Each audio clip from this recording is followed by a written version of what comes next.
Good morning. My name is Romeo Escobar.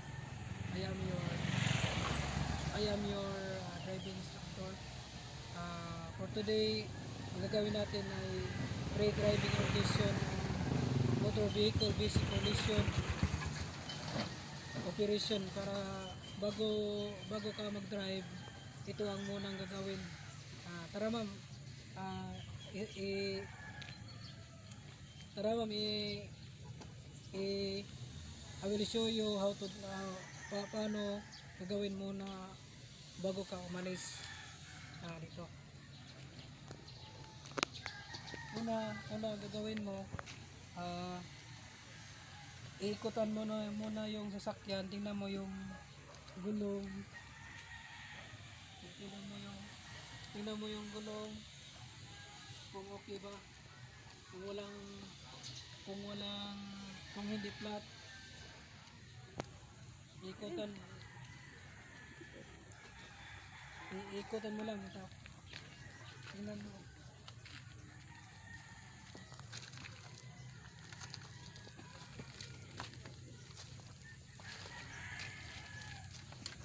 Tapos kung tingnan mo na yung gulong okay na, i-check na, at saka wag mo natin kalimutan yung makina. Kung tingnan natin kung may tubig at lagi sa likay, tingnan natin yung makina. Pero paano ba mag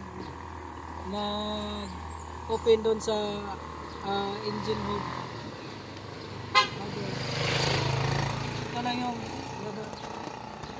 Ito lang yung hilain natin ito. Ganyan. Kunti lang ganyan, tapos punta tayo dun sa engine cover.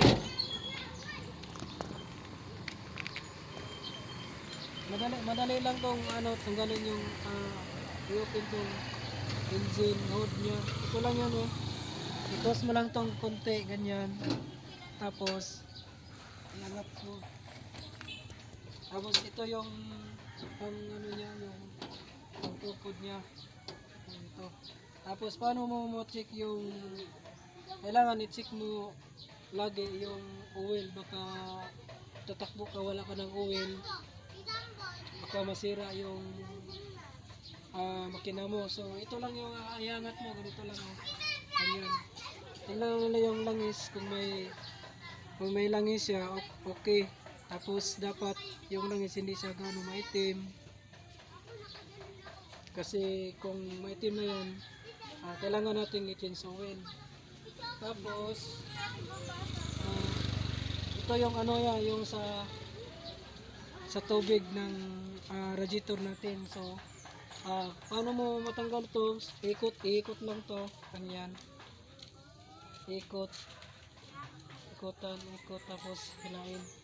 At saka kung magtanggal ka nito, wag kang magtanggal na mainit yung makina, kasi may pressure ko sa galing sa radiator. So kaya bago ka umalis, ito talaga ang titingnan mo kung may tubig.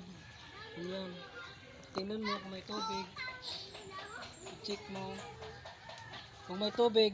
So ibalik mo yung cap, ganyan, balik lang, simple lang, ganyan lang, i-check, ibalik lang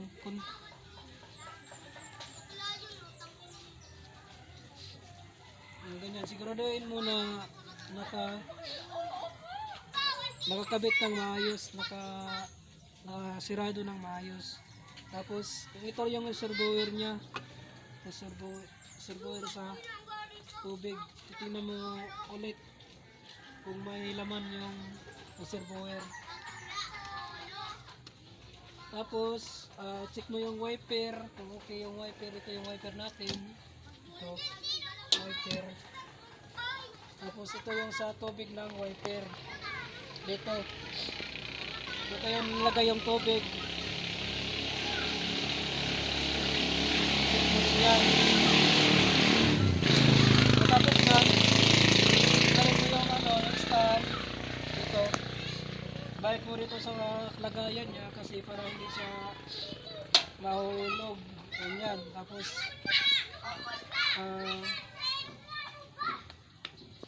Tapos kung gusto mong ulit ibalik, ganyan lang. Ganyan lang. Tapos ang battery, i-check mo rin yun kung maganda pagkakabit yung battery, baka maluwang yung pagkakabit ng battery. Ganyan, i-check mo lang yun. Para maayos kasi para sa biyahe, walang abala, hindi ka maabala sa biyahe mo kung masiraan ka. So ganyan lang, ay tanggalin lang to, i-sarado din ulit, tapos baba. Yan. Yan, kunting bagsak lang kasi mabigat to. Headlight. Tapos, yung headlight, paano mo, yung sa headlight, paano, ito lang yung gagawin natin sa, check, headlight, yung susi mo, ganyan, tapos ikutin mo tong ganito, unang ikot sa park light, tapos pangalawang ikot sa headlight. Tingnan natin kung nakailaw ba yung headlight. So nakailaw. Kasi pag wala tong isa lang tong ilaw, mahuhuli ka. Dapat dalawang ilaw ang nakailaw dito sa kabila. Tapos papatayin mo yung ulit. Ito lang, ikutan mo lang to ulit. Balik, isa, dalawa. Yan lang, patay lang. So yan yun ang lesson natin ngayong umaga. Yung mga accessories, yung mga headlight, brake light at saka signal light, tingnan natin.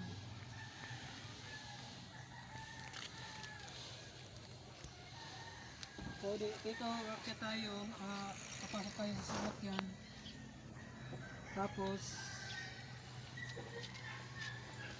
Tapos iyon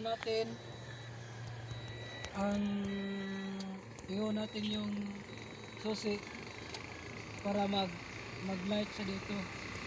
Tapos paano mo ma-check yung mga lights. Ito yung pindutin muna yung lever niya. Ito.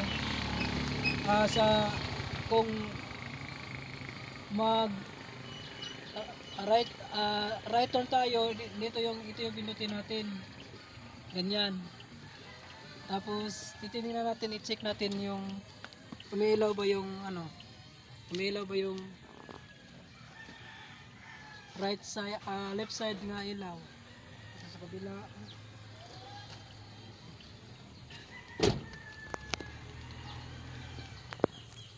Tapos dito sa kabila, okay. Tapos ilipat na natin yung lever dito sa kanan. Ganun na lang natin. Ganyan lang, kanan. Tapos tingnan na natin ulit yung ilaw, kung may ilaw ba. Ito, may ilaw.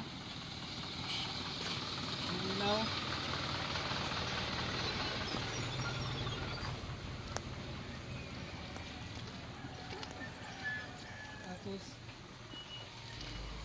ito naman, umiilaw. So pagkatapos niyan, i-ano natin, tingnan mo natin yung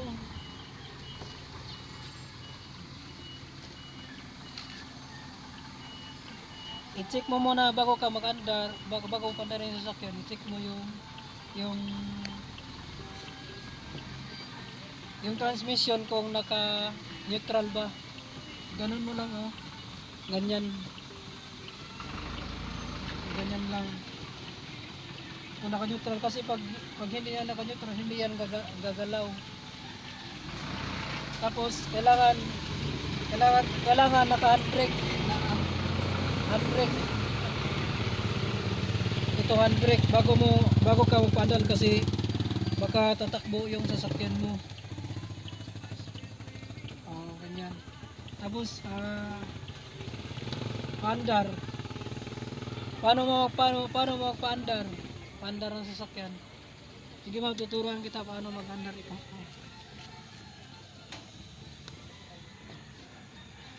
Andarin mo, apakan mo yung clutch saka susi mo. Sige, andar.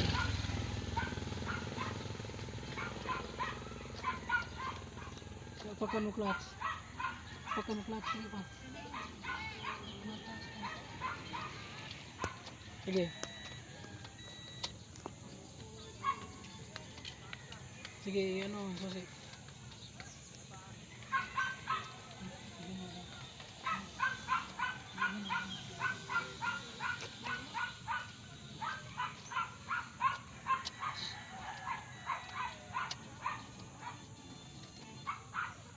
Bakit? Sige, bigla, tikon. Isusi ba, anak?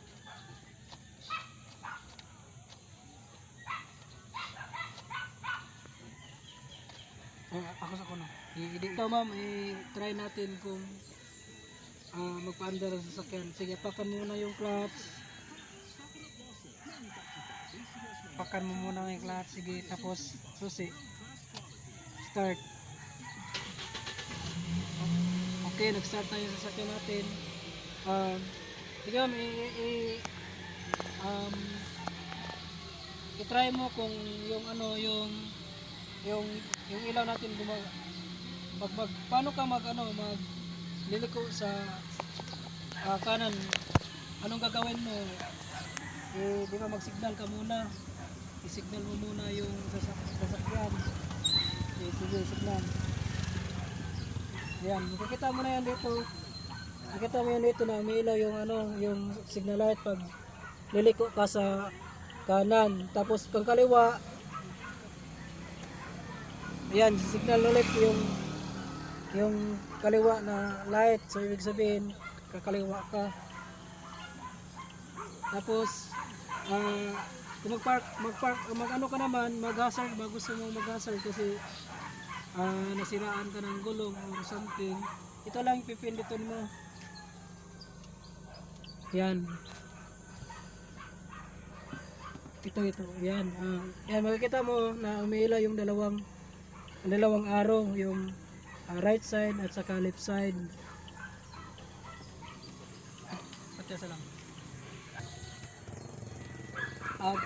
Bago muna, yan ang lagi nating tatandaan na bago tayo mag-drive, dapat ay itong seatbelt ang gagawin. Magsuot tayo ng seatbelt bago ka mag-drive.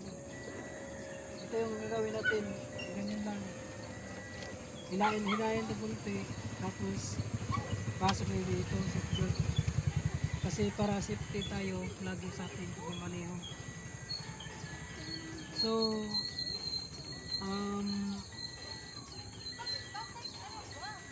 madali lang to, tanggalin. Ito lang yung i-press lang natin to ganyan, tapos hilain.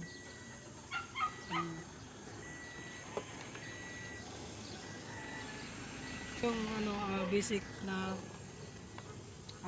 bago ka umalis pag sa pagmamaneho.